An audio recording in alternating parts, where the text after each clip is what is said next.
નમસ્કાર મિત્રો, આજે એક દુઃખની લાગણી વ્યક્ત કરવા જેવી ઘટના અને એ ઘટના ફરી પાછી તાજી થઈ હોય એવું આજે જેને લોકો મીડિયા અગ્નિકાંડ એવું નામ આપે છે, પણ અગાઉ થયેલી એક ઘટના હતી સુરતની જેનું નામ હતું તક્ષશિલા.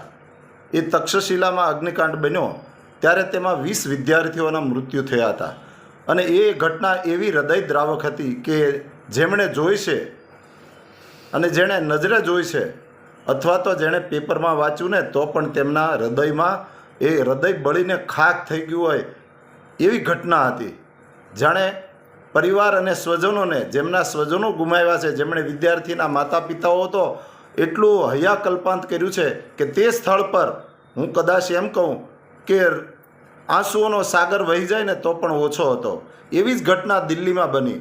તક્ષશિલા બન્યું એ 24/5/2024 બન્યું હતું. આજ સુધી એ કેસમાં જ છે, હજુ કોઈપણને સજા મળી નથી.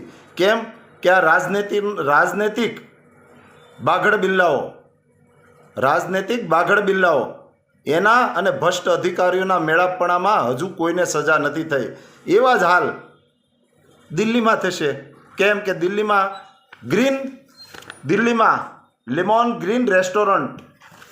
ગ્રીન રેસ્ટોરન્ટનું જ્યારે એ હોટલનો અંદર આગ લાગી અને તેમાં 11 વિદેશીના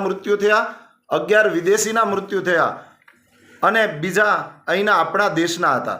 પણ વિદેશના એ મહેમાનોના જ્યારે મૃત્યુ થાય ને ત્યારે આપણને એવું લાગે કે ખરેખર હવે આ દુઃખની વાત કહેવાય.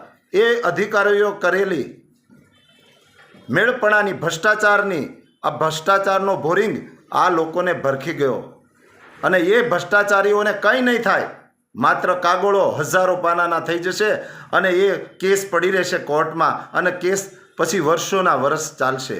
એમાં કોઈ પણને સજા થશે કે કેમ? આ કાયદો શું કરે છે? કાયદો આંધળો છે?